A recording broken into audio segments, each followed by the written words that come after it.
वाराणसी में नाव संचालन, घाटों पर बढ़ते विवाद और दुर्घटनाओं को लेकर माझी समाज की एक अहम बैठक आयोजित की गई। बैठक की अध्यक्षता समाज के अध्यक्ष प्रमोद माझी ने की। बैठक का मुख्य उद्देश्य बनारस में नाव संचालन से जुड़ी समस्याओं, हाल में हुई नाव दुर्घटनाओं, पुलिस कार्रवाई तथा समाज के भीतर अनुशासन और जिम्मेदारी के मुद्दों पर चर्चा कर समाधान निकालना था।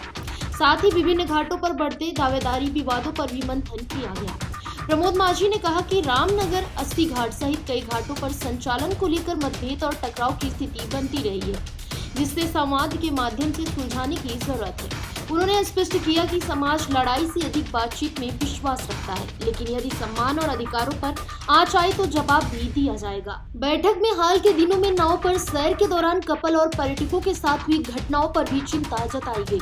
अध्यक्ष ने कहा कि यात्रियों की सुरक्षा सर्वोच्च प्राथमिकता है और घाटों पर पुलिस की मौजूदगी अनिवार्य है। विशेष रूप से रामनगर क्षेत्र और चंदौली की ओर पुलिस चौकी स्थापना की मांग उठाई गई, ताकि नाव संचालन दरों और सुरक्षा मानकों पर निगरानी रखी जा सके। उन्होंने एसपी और पुलिस प्रशासन का आभार व्यक्त करते हुए कहा कि सुरक्षा व्यवस्था मजबूत करने के लिए पुलिस की भूमिका महत्वपूर्ण है। प्रमोद माझी ने कहा कि यदि किसी भी प्रकार की अवैध गतिविधियां या अनुशासनहीनता की पुष्टि होती है तो उसका वीडियो प्रमाण एकत्र कर संबंधित व्यक्ति के खिलाफ कार्रवाई भी की जाएगी। आज यहाँ पर मीटिंग का मूल उद्देश्य था बनारस में तरह तरह की हो रही समस्याओं का समाधान। जैसे उस पार रेत में घुड़सवार और ऊँट चलाने वाले लोगों और माझी समाज का लड़ाई, नाव का दुर्घटना हो जाना, पुलिस द्वारा की जा रही कार्रवाई, हमारे माझी लोगों की लापरवाही, इन सारी समस्याओं का समाधान करने के लिए और अनेकों घाटों पर नाव बांधने को लेकर हो रहे विवाद।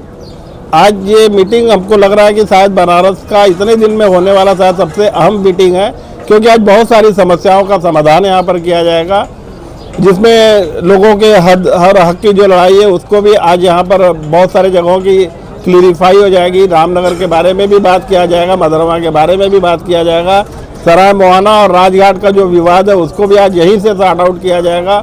और 80 घाट और बहुत सारे घाटों पर जो भी समस्याएं चल रही है, सारी बातों पर विचार करने के लिए आज एक अहम बैठक की जा रही है। अध्यक्ष जी, देखा जाए लगातार उस पार कुछ दबंग लोग हैं जो लड़ाई झगड़ा में उतारू हो जाते हैं, यात्री लोग के साथ छेड़खानी करते हैं, तो इस पर क्या विचार हुआ है?